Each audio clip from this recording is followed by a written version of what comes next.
Udah. Assalamualaikum warahmatullahi wabarakatuh. Mustafa Muhammad sallallahu alaihi wasallam dzurriyyati wa jama'ah salihin jalan katul mukarrabin Husanillah mu'alif hadzal kitab Syekh Nawawi ad-Dimashqi sallallahu alaihi wasallam ba'ana umatina zatina sallallahu alaihi Husanillah mahadina asqiya malang talamidhi wa asati wa li baitihim lillahi ta'ala lahumul fatihah.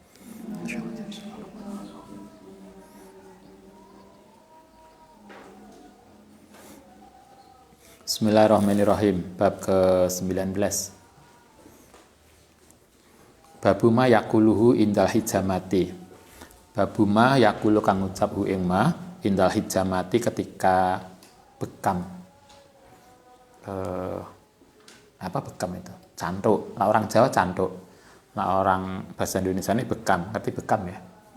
Yang dikeluarkan sebagian dari darah kita. Biasanya yang dikeluarkan darah kotor. Itu tradisi dulu zaman Nabi itu apa bahasa kita terapi bekam. Jadi biasanya itu dulu mbahku nganjuk itu pernah kayak kayak stroke begitu. Kemudian dibekam di sini sembuh, terus ingatannya boleh kembali. Karena darah kotornya dikeluarkan. Tentu itu dilakukan oleh orang yang ahli. Kalau Anda membekam sendiri ya abuh paling. bukan waras. Malah jadi gawe. Ini hijamah. Ini doa yang dibaca ketika bekam. Rawaina fi kitab Ibnu Sunni an Ali radhiyallahu an qala Rasulullah sallallahu alaihi wasallam. Man sapane wong qira'a yang membaca ayat al-kursi yang ayat kursi indah hijamati ketika bekam kanat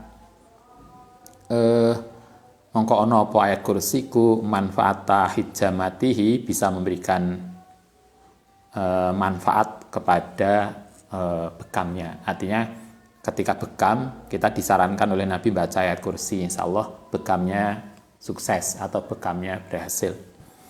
Memberikan manfaat pada bekam kita. Itu doa bekam. Hanya kita nggak populer ya, hanya sebagian orang yang bisa. Itu satu, doa bekam. Yang kedua, babuma yakulu idza tonnat. Nalikane berdenging apa udunu kuping eman. Anda pernah kadang bengung kuping? Dulu kalau Ustadz biasanya nyapu halaman itu mengung. Nang kuping itu koyok ada suara mengeng. Nah, ini doa ketika kuping kita dengung. Biasanya naik pesawat ya, naik pesawat atau naik kendaraan ketika di dataran tinggi, naik gunung begitu mengung atau kondisi yang lain. Ini doa yang diajarkan Nabi kalau telinga kita berdenging. Rawaina fi kitab Ibnu Sunni an Abi Rafi maula Rasulillah, yaitu mantan budaknya Kanjeng Nabi yang dimerdekakan. Qala Rasulullah. Abu Rafi itu budak Nabi yang dimerdekakan sehingga disebut maula. Nabi mengatakan gini, idza tonnat nalikane berdenging apa udhunu ahadikum telinga kalian fal yadhkurni mongko hendaknya menyebut sapa man ingsun. Berarti kalau kita mendenging doanya adalah dengan baca selawat. Fal yusolli alayya, kemudian baca selawat kepadaku. Insya Allah sembuh. Jadi obatnya gampang. Kayaknya selawat itu luar biasa. Kuping dengung diwacana selawat. Nabi mengatakan kalau kuping kita, telinga kita berdenging, maka falyat kurni wal yusolli alaiya, yaitu bacalah selawat. Setelah baca selawat, kemudian doa ini wal yakul, kemudian berdoa dzakarallahu bi khairin man dzakaroni. Dzakara menyebut sapa Allah bi khairin kelawan sesuatu yang baik. Man ing wong dzakaroni yang ngingat sapa man ingsun. Itu doa telinga berdenging, insyaallah sembuh. Ke-17 babuma yakulu, doa yang diucapkan idza hadarat. Nalikane hadarat itu bahasa aslinya lemah, kalau bahasa kita mungkin lumpuh. Apa rijlu, kaki neman. Jadi kalau kaki kita tiba-tiba kesemutan, jimpe ya orang Jawa, moro-moro kayak iso ngadeg, nggak bisa berdiri, kaki nggak bisa digunakan untuk jalan. Padahal awalnya waras saja. Kadang Anda pernah toh, tiba-tiba kaki ini angel digerak nih. Kalau kita apa? Geringgingan atau apa namanya? Kesemutan. Kram, mungkin begitulah. Yang kemudian hadarat itu sesuatu yang membuat kemudian kaki itu tidak bertenaga dan tidak bisa digerakkan. Mungkin kram atau kesemutan atau geringgingan atau apalah yang kemudian kaki tidak tidak berfungsi secara maksimal. Ini doanya. Rawainah fi kitab Ibnu Sunni an Al-Haisam Ibnu Hanas qala kuna ana sapa kita iku inda Abdullah bin Umar, bersama Abdullah bin Umar.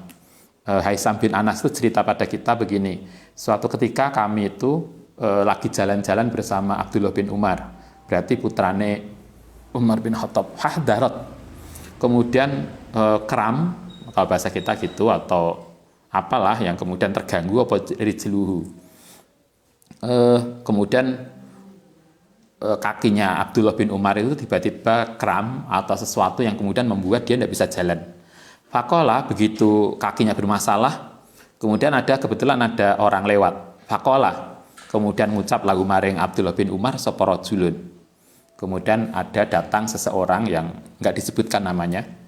Orang tadi ngatakan gini, uzkur, nyebuto sapa sira ahabban nasi, ing orang yang paling kau cintai ilaika menurutmu.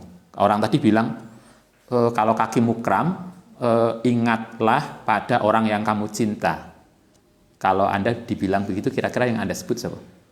Mae, Pae, atau yang membantu membuat skripsi, misalnya.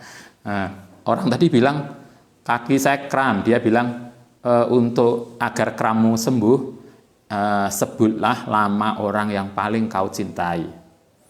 Kemudian apa yang kemudian disebut oleh Abdullah bin Umar? Faqala, kemudian mengucap sapa Umar, ya Muhammad sallallahu alaihi wasallam. Yang disebut Kanjeng Nabi. Jadi orang yang paling dicintai oleh Abdullah bin Umar itu Kanjeng Nabi. Ketika dia dibilang, ingatlah pada orang yang kamu cintai, dia langsung ya Muhammad Rasulullah. Begitu dia nyebut Kanjeng Nabi, faka'an nama nusito, kemudian menjadi bebas sopo Abdullah bin Iqolin saking ikatan. Kemudian dia sembuh, kakinya seolah-olah kemudian lepas dari gangguan. Artinya sholawat bisa juga untuk kalau kita mungkin kram atau kesemutan atau yang lain, insya Allah sembuh. Tapi dengan tulus bacanya, kita seolah-olah menghadirkan Kanjeng Nabi di depan kita. Insya Allah sembuh. Anda masih ingat ada ayat Allah itu tidak akan memberikan siksaan, azab pada dua orang. Yang pertama adalah orang yang yastaghfirun, yang senantiasa istighfar. Yang kedua adalah Allah tidak akan menurunkan siksa pada orang yang di situ ada Kanjeng Nabi. Dua toh jaminannya itu di Quran. Jadi orang yang senantiasa yastaghfirun, istighfar, dijamin dia akan bebas dari bencana, dari azab. Yang kedua adalah masyarakat atau orang di mana Kanjeng Nabi hadir di situ. Kanjeng Nabi sudah wafat, tetapi kan Nabi bisa hadir dengan cara kita membaca selawat. Karena itulah jangan lupa istighfar dan selawat. Karena itu sering saya sampaikan, santri itu paling nggak mau istighfar itu setiap habis sholat. Jadi setiap habis sholat itu ada dua wiridan yang mestinya kita istiqomah, yaitu istighfar dan selawat. Selain tentu wiridan yang lain. Sehingga santri itu mesti nggo tasbih. Kebutuhan kita tentang tasbih itu sama dengan kebutuhan kita pada HP. Mestinya gitu. Pak ning kampus gak nggo HP rasanya kayak mati. Ya. Gak megang HP itu rasanya hidup ini hilang. Kenapa kemudian kita nggak merasa begitu ketika kita kehilangan tasbih kita? Sehingga yang kampus itu kan istighfar nggak lupa, kemudian sholawat. Istighfar kira-kira berapa kali kita? Tidak cukup lah 3 kali, sungkan. Suwe wudune. Pada mbak Anda masa tahajud 2 rakaat. Wudune ku suwe. Iki wudu apa? Apalagi mandinya. Luar biasa. Tapi kalau santri enggak lah. Santri kan mesti cepat. Karena lek suwe digedori koncone. Misalnya. Jadi sungkan lah. Nabi itu pernah mengatakan ya ayyuhan nas tubu ilallah fa inni atubu mi'amarrah, kata Nabi. Kata Nabi, Kanjeng Nabi itu istighfarnya 100 kali setiap hari. Anda bisa bayangkan kalau Kanjeng Nabi yang dijamin masuk surga, diampuni semua dosanya, yang lewat dan yang akan datang, itu diampuni, itu 100 kali istighfarnya setiap hari. Ya, kita kira-kira kan sungkan kalau di bawah 100. Sehingga kalau kita 100 itu setiap habis sholat 100, berarti paling enggak sehari semalam 500. Istighfar 100 kali dan selawat 100 kali. Istighfar itu untuk hubungan kita kepada Allah agar senantiasa kita terbimbing di jalan yang baik dan benar. Selawat itu adalah upaya kita untuk mengenalkan diri kita kepada Kanjeng Nabi. Karena kita sangat butuh syafaat Kanjeng Nabi besok. Karena kita nggak tahu ibadah kita yang nggak jelas, ibadah kita yang karo ngantuk, karo sholat subuh itu lali, karo ngelamun macam-macam. Karena itulah kita butuh syafaat. Kita khawatir nanti ketika kita pada Kanjeng Nabi besok ning akhirat, kemudian butuh syafaat Nabi, kemudian ditanya, kok kamu butuh syafaat saya, apakah Anda mengenal saya? Kalau kita ditanya gitu kayak apa? Karena selama di dunia kita tidak mau selawat. Kita tuh kan, selawat itu kan untuk mengenal kita. Sama dengan Anda, kita ngurusi sesuatu, kemudian kita kesulitan, kemudian kita butuh syafaat. Yaitu bantuan, mungkin Anda neng kampus, kesulitan ngurusi sesuatu, butuh bantuan teman kita yang sudah jadi staff lab, Mbak tolong dibantu. Kalau kemudian pas kita butuh begitu, teman kita bilang, "Saman kok butuh saya? Apa Saman kenal saya?" Betapa mirisnya kalau kita kemudian ditanya begitu di akhirat. Padahal nggak ada bantuan yang lain kecuali Kanjeng Nabi. Karena itulah bukti selawat kita. Itu mestinya begitu. Hadis ini menjelaskan bahwa menyebut Nabi itu ternyata kemudian membuat kaki yang tadi bermasalah itu menjadi sehat kembali. Wa ra'ayna fihi an Mujahid qala hadarat hadarat menjadi jimpe apa rijlu rajulin, kakinya seseorang inda Ibnu Abbas yang bernama yang ada bersama Ibnu Abbas. Tadi kan Ibnu Umar yang problem. Nah, sekarang temannya Ibnu Abbas. Begitu temannya kakinya juga bermasalah, apa kata Ibnu Abbas? Faqala mongko ngendika sapa Ibnu Abbas, ulkur, ingatlah ahabban nasi, orang yang paling kau cintai ilaika menurutmu. Kemudian Ibnu Abbas juga sama. Kakimu bermasalah, maka ingatlah orang yang paling kau cintai di antara manusia ini. Ternyata orang tadi mengatakan Muhammad sallallahu alaihi wasallam. Fadhahaba, kemudian hilang apa hadarahu, kelumpuhan kakinya. Kakinya sehat kembali. Selawat membuat banyak problem kemudian hilang. Dulu kita pernah ngaji Bulughul Maram ya, atau Riyadhus Shalihin. Dulu pernah Kanjeng Nabi itu ditanya, Muhammad, engkau itu siapa? Kemudian Kanjeng Nabi mengatakan, aku adalah Muhammad Rasulullah, yang dengan menyebut aku kesedihanmu akan hilang, Dengan menyebut aku, kesusahanmu akan terselesaikan. Dengan menyebut aku, itu kan ada hadisnya. Yang kemudian lahirlah beberapa selawat, antara lain misalnya selawat nariyah, selawat macam-macam. Itu kan karena Nabi mengatakan aku adalah Rasulullah yang dengan menyebut aku, kesusahanmu akan hilang. Itulah fungsi selawat, dan itu hadisnya sahih. Seingat saya dulu di Riyadhus Shalihin kalau nggak salah, yang kita kaji sebelumnya. Nanti bisa dilihat. Itu kan ketika ada seseorang nanya, Muhammad engkau itu siapa toh? Kan karena sebagai seorang manusia kan sama. Kemudian Kanjeng mengatakan, saya adalah Rasulullah. Tapi kemudian kalimat yang menarik adalah, dengan menyebut aku, dengan menyebut namaku, maka kesedihanmu akan hilang. Dengan macam-macam itu hadisnya, kita masih ingat. Itu jaminan Nabi. Karena itulah selawat menjadi sesuatu yang penting. Ini juga begitu. Disebutkan bahwa ada temannya Ibnu Abbas. Jadi kasusnya tidak satu. Ada Ibnu Umar sendiri mengalami, temannya Ibnu Abbas mengalami, yang kemudian dengan menyebut Kanjeng Nabi, sakitnya hilang. Karena itulah kemudian kenapa beberapa jamaah selawat, Anda masih lihat toh, dengan selawat COVID minggat, itu salah satunya juga karena banyak hadis Nabi yang menjamin itu. Tentu kita tidak sembrono,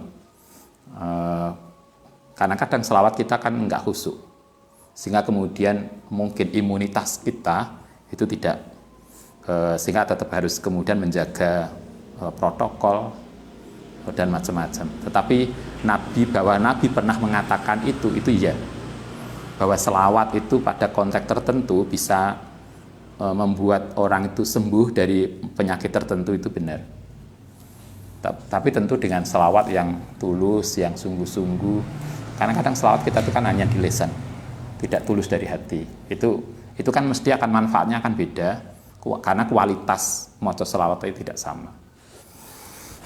Rawaina fi Ibrahim ibnu al-Mundhir ahadits suyukhil Bukhari. Ibrahim bin Mundhir ini salah satu gurunya Imam Bukhari. Alladzi rawa, yang meriwayatkan anhum fi sahihihi. Jadi salah satu gurunya gurunya Imam Bukhari itu namanya Ibrahim bin Mundhir, itu pernah berkata gini, Ahlul Madinati utai masyarakat Madinah iku yakjabuna, pernah merasa takjub min husni baiti Abi Atahiyah, saking megahnya rumahnya Abi Atahiyah. Abu Atahiyah itu adalah salah seorang dari kalangan tabi'in. Kalau di sini tahunnya enggak dijelaskan. Jadi salah satu seorang tokoh yang punya rumah bagus di Madinah, dalam bahasa kita itu konglomeratnya Madinah. Orang-orang tuh sampai heboh karena rumahnya bagus banget. Nah, ketika itu fatahdaru, maka kemudian menjadi lumpuh fi ba'dil ahayina, yang dalam sebagian orang tadi yang pengagumnya, atau kalau kita followernya ya. Followernya itu drop, oporijluhu kakinya. Dia tokoh, mungkin dalam bahasa kita artis gitu ya, rumahnya kan kalau artis kan banyak toh, kadang acara neng TV yang kasure, apalagi lah neng pasar aja disyuting. Anda udah rajin belajar gak nyuting? Ada kan tokoh opo ae ganti kelambi, sandalnya pedot itu iso dadi berita. Ya, kalau pedot kan ada biasa, itu nggak ada berita. Tapi ini contoh Abu Atahiyah, itu seorang konglomerat artis zaman biyen, yang rumahnya luar biasa megah, sampai orang kemudian heboh. Dia panutan, dalam bahasa kita tuh idola ya, idolanya orang Madinah, karena dia kaya banget. Salah satu followernya itu kakinya tiba-tiba kemudian lumpuh. Fa'ilam yakun, kemudian dia menyebut, ketika sakit dia menyebut nama Abu Atahiyah karena dia idolanya. Kalau bahasa kita sakit, ada mengidolakan siapa? Artis yang keren siapa? Drakor apa? Misalnya ada tokoh Bien, siapa dulu? Kalau di Barat, siapa penyanyi itu? Madonna. Anda ingat? Anda tahu Madonna? Jangan-jangan belum lahir. Dulu ada tokoh Madonna, ada tokoh yang atau kita di Indonesia tokoh tertentu karena kita mengidolakan dia. Kemudian kita sakit, kita menyebut nama dia. Apa yang ternyata nggak sembuh.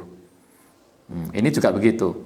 Salah satu followernya itu kakinya sakit, kemudian dia menyebut orang yang diidolakan, ya Utbah. Itu Atabiyah tadi. Apa yang terjadi? Lamnya tidak hilang opo al-hadaru, sakitnya tidak hilang. Sakit hilang itu dengan membaca selawat, karena selawat itu menyebut nama Nabi, dan Nabi itulah mestinya idola kita. Kita tuh katanya Muslim tapi idolanya enggak. Karena itulah ketika dikatakan sebutlah nama orang yang paling kau cinta. Para sahabat menyebut nama Nabi dan sakitnya sembuh. Ini followernya Atabiyah ini menyebut nama Atabiyah, ya utab, tapi sakitnya nggak sembuh. Yang kemudian membuat bisa sembuh adalah dengan selawat salah satunya. Oke, ini fadilahnya moto selawat berarti yang kemudian membuat telinga sembuh, kaki sembuh, tadi fadilahnya selawat. Babu jawazi du'ail insan, bab tentang bolehnya mendoakan alaman ing atase wong dolama yang telah berbuat dolim al muslimin. Kalau bahasa kita itu apa? Mendoakan yang tidak baik pada orang pelaku kejahatan. Jadi penjahat yang berbuat jahat pada orang muslim, misalnya ada santri, ada perempuan muslim baik-baik kemudian diganggu di jalan, dia sering berbuat dolim pada orang lain, maka kita boleh mendoakan, mungkin moga-moga dia mendapatkan balasan yang setimpal dengan perbuatannya. Itu boleh. Itu kan sebetulnya mendoakan nggak positif. Kita itu kan disuruh mendoakan baik. Tapi kalau ada orang kemudian berbuat dolim, maka kita boleh mendoakan seperti itu. Al-dzalamahu tawa dolim wahdahu ing dirinya. Iklam anna hadzal bab, tentu ini bab ini sangat luas, hadisnya banyak. Wasi'atun jidan, sangat luas. Faqat tadhahara, tapi tetap jelas ala jawazihi ing atase bolehnya mendoakan yang tidak positif tadi, apa nususul kitabi tentang nas dari Al-Qur'an wa sunnati dan sunnah. Al-Qur'an boleh membolehkan, sunnah juga membolehkan. Tapi tidak wajib, boleh. Kalau misalnya anak wong jahat banget, tapi biasanya kalau Nabi mengajarkan semoga tobat, semoga berubah jadi orang baik, biasanya begitu. Tidak kemudian, biasanya kita apa? Lae sing dipateni kenarok itu apa? Sing gawe keris, Empu Gandring, yang kemudian dia mendoakan mengutuk 7 turunan. Enggak perlulah 7 turunan. Mbak tak sedak no 7 turunan. Kayak iso mangan cempe misalnya. Enggak perlulah. Kita enggak perlu mendoakan sampai 7 turunan. Wong sing salah baik. Kenapa kemudian anak-anaknya harus menanggung akibatnya toh? Boleh kita mendoakan yang tadi karena dia berbuat jahat, tetapi tentu dalam kadar yang bisa dipertanggungjawabkan, artinya tidak berlebihan. Al-Quran membolehkan, wasunati lan sunnah juga membolehkan, wa af'alus salafil umati, perilakunya orang-orang salaf dulu juga begitu, wa kholafiha, begitu juga termasuk perilaku ulama kholaf. Waqad ahbarallahu lan teman-teman awe kabar sapa Allah taala fi mawadi'a, ing dalam banyak tempat, kasiratin yang banyak, maklumatin minal Qur'ani saking Quran, anil ambiyai saking para nabi sallallahu wasallamuhu alaihim, bid'aihim ing dungane para nabi,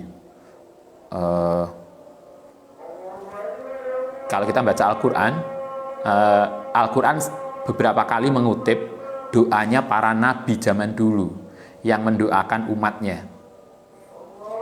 Tapi doa yang paling bagus saya kira ada doanya Nabi Ibrahim, doanya Nabi siapa lagi?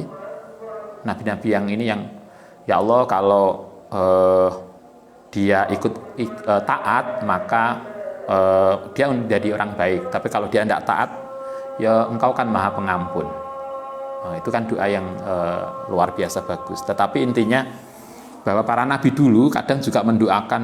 Anda masih ingat Nabi Nuh? Yang Nabi Nuh itu kalau dalam riwayat umurnya 900 tahun. 950.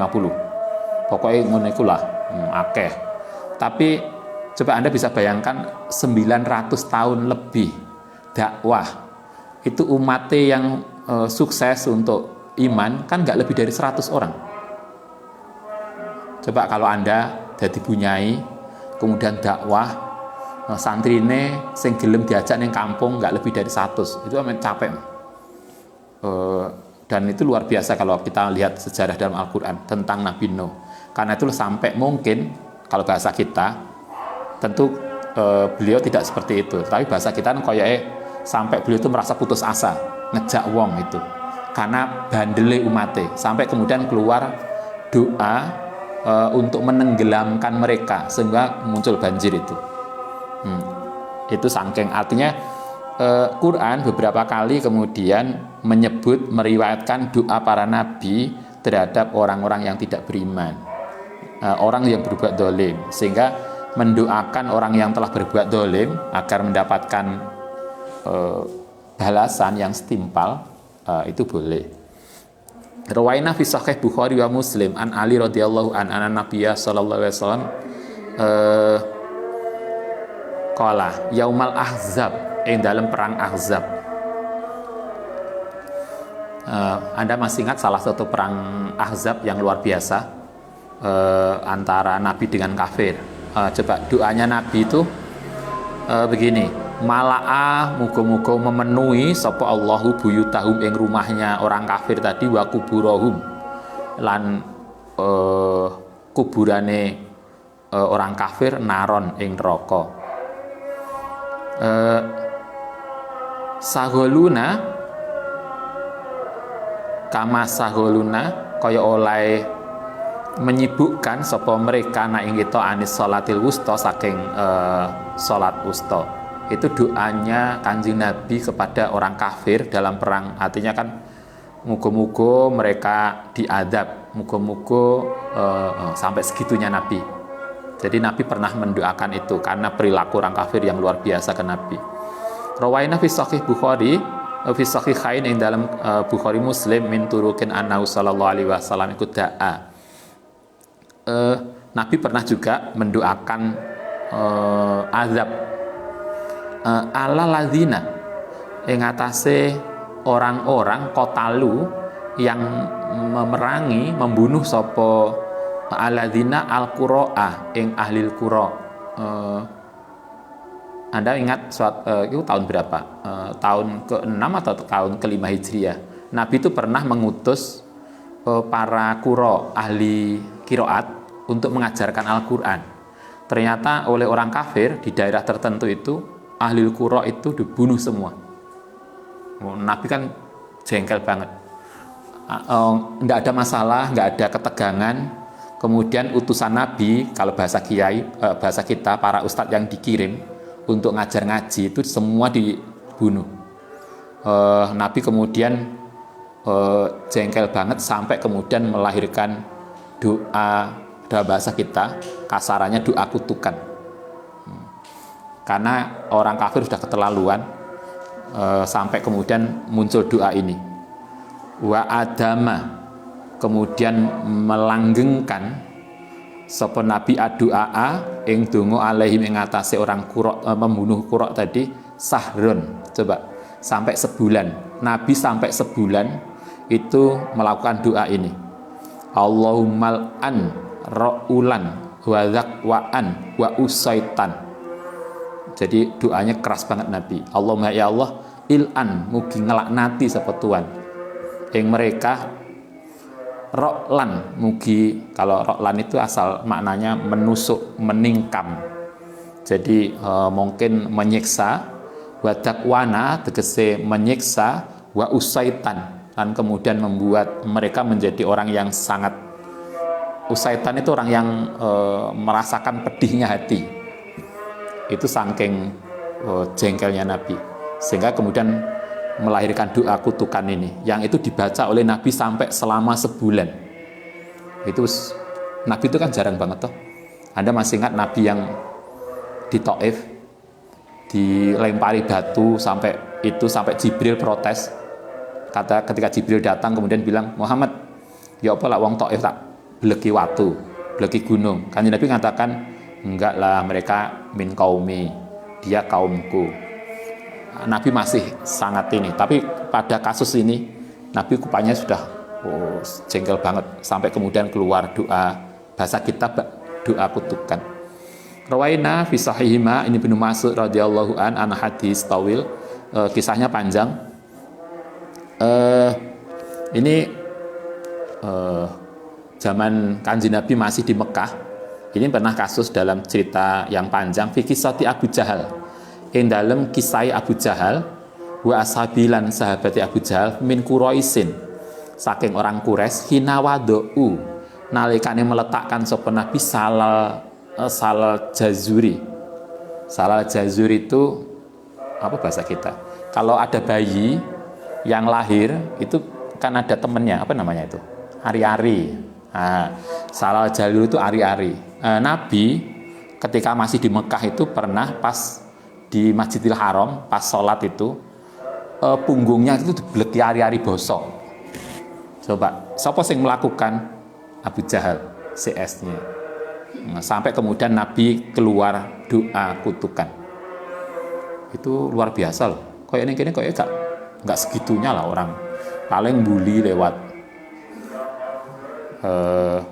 Coba, ini fisik banget. Bulinya bukan hanya sosmed.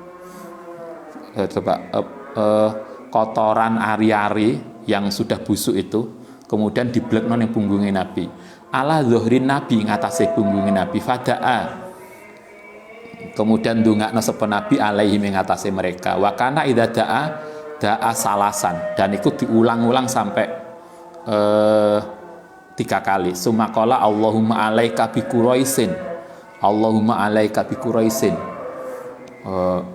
Kayaknya Nabi puncak banget, sampai berulang-ulang. Salah samaratin sumaqala Allahumma alaika bi Abi Jahal,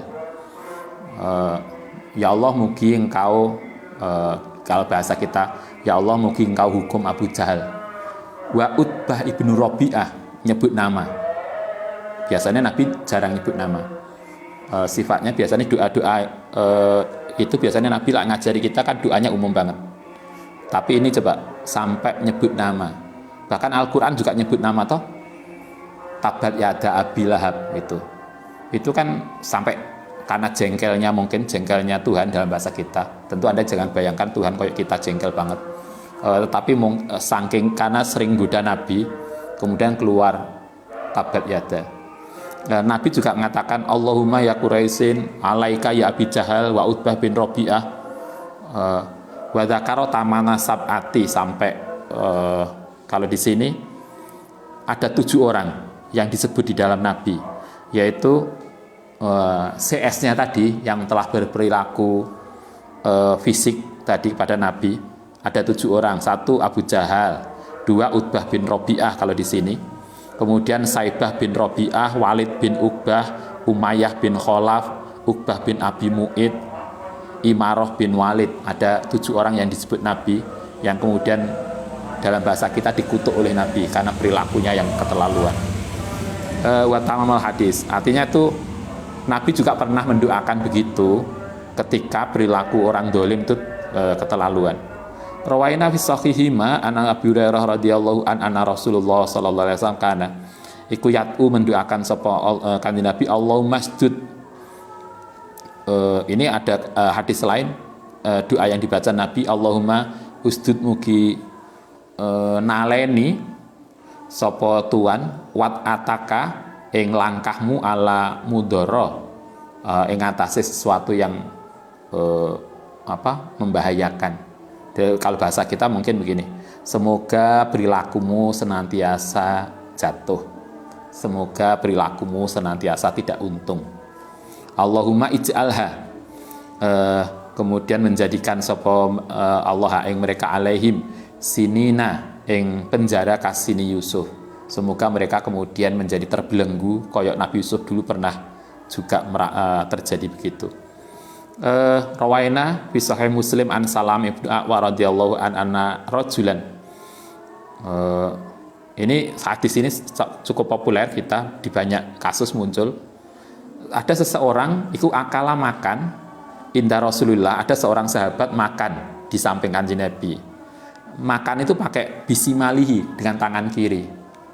Nabi itu senantiasa kalau melihat sesuatu yang enggak bagus mesti beliau koreksi.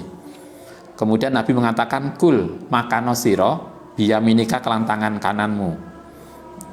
Kanjeng Nabi bilang, silahkan makan tangan kanan, jangan tangan kiri. Ternyata orang tadi bandelan, bergaya.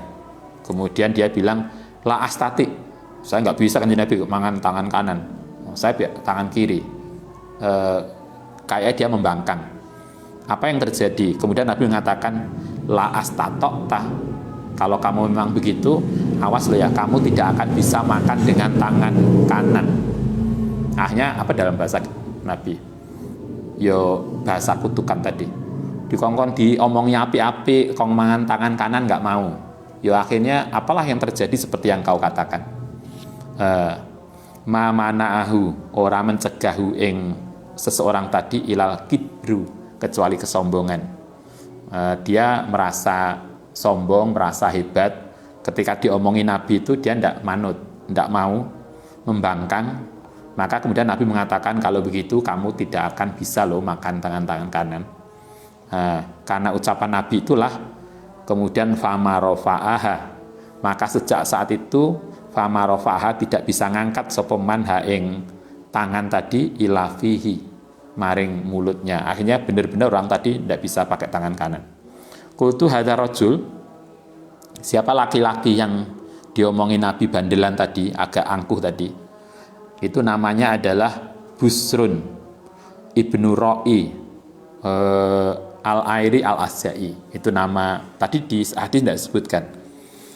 Sahabi yang bangsa sahabi, yang dia adalah angkatan sahabat. Fafihi, hadis ini menunjukkan jawazud du'ai, itu bolehnya mendoakan alaman ing atase wong khalafa yang bertentangan atau menentang al hukma asyari, yang hukum syar'i. Tapi kalau kita disarankan dalam hadis lain, mendoakan begitu boleh, tetapi kalau lebih baik mendoakan yang baik. Semoga dia sadar, semoga dia itu jauh lebih bagus toh. Kita masih ingat kalau ada orang berbuat jahat pada kita, kita boleh membalas kejahatannya dengan setimpal, tapi mengampuni dia jauh lebih baik. Sama dengan itu. Oke, terima kasih. Al-Fatihah.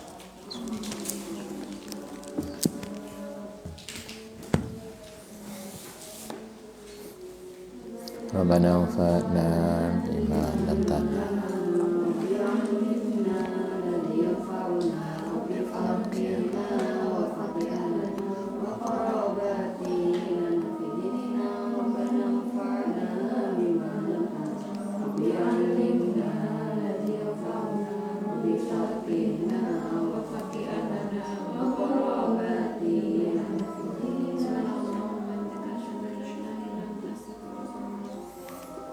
Assalamualaikum warahmatullahi wabarakatuh.